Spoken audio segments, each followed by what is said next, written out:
Holidays-nale, அது நம்ம GT Holidays தான். GT Holidays, South India's #1 travel brand.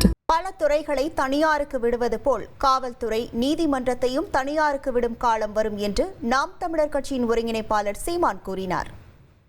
எல்லாவற்றையும் தனியாருக்கு தாரை வார்த்து கொடுக்கும்போது வேடிக்கை பார்த்துக்கிட்டு இருக்கிற நாங்க போராடுற மக்களை அடிச்சு வண்டியில் ஏற்றுற காவல்துறை, பொதுமக்களுக்கு இடையூறா இருக்க அப்புறப்படுத்துங்கன்னு சொல்ற நீதி, உயர்ந்த நாட்டின் நீதி, நாளைக்கு காவல்துறையை தனியாருக்கு கொடுத்தா அவங்க தான் சிறப்பா நிரூபிப்பாங்க. ஏன்னா ஏற்கனவே 10 லட்சம் கோடி கடன் ஆயிடுச்சு.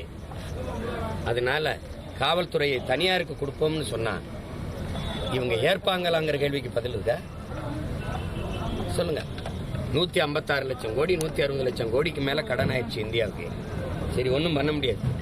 அதனால நீதிமன்றம் நீதிபதிகள் எல்லாம் தனியாருக்கு கொடுத்துருவோம், அவங்க சரியா சம்பளம் கொடுத்து பராமரிப்பாங்கன்னு சொல்லிட்டா இந்த நாட்டின் நீதி இதை ஏற்குமா எதிர்க்குமா? ஒரு நாள் இந்த நிலை வரல, நான் பிரபாகரன் மகன் இல்லை, நீ எழுதி வச்சுக்க நடக்கும். இதே காவல்துறை ஏன்னா நாட்டின் பாதுகாப்பை 100 விழுக்காடு அந்நிய முதலீடு கொண்டு வந்துச்சு. ராணுவத்தில் 100 விழுக்காடு அந்நிய முதலீடு இருக்கா இல்லையா? ராணுவத்துக்கு ராணுவ வீரர்களுக்கு உணவளிக்கிறது யாரு? உடை தைச்சு கொடுக்குறவன் யாரு? கேண்டீன் நடத்துறது யாரு? அங்கே உடை சீருடை தைச்சு கொடுக்குறவன் யாரு?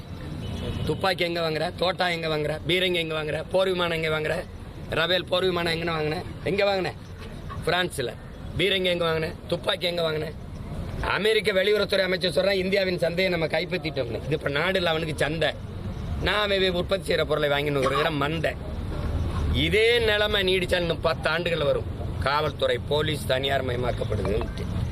Holidays-nale, அது நம்ம GT Holidays தான். GT Holidays, South India's #1 travel brand.